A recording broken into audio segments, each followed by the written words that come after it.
আজকের এই ভিডিওতে আমরা আলোচনা করতে চলেছি ষষ্ঠ শ্রেণীর প্রথম পর্যায়ের মূল্যায়ন 2026 এর বাংলা বিষয়ে প্রশ্নপত্রটি, যার পূর্ণমান হচ্ছে 30 নাম্বার, সময় হচ্ছে 1 ঘন্টা।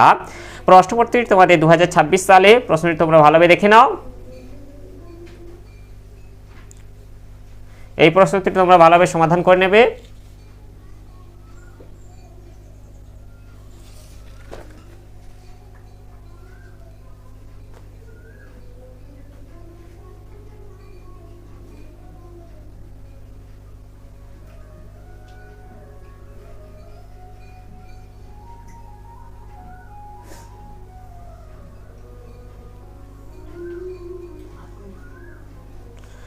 আর এরকম সাজেশনমূলক ভিডিওগুলি পাওয়ার জন্য অবশ্যই আমাদের চ্যানেলটিকে তোমরা সাবস্ক্রাইব করে নেবে এবং এই ভিডিওটিকে বেশি বেশি করে লাইক, কমেন্ট ও শেয়ার করে দেবে।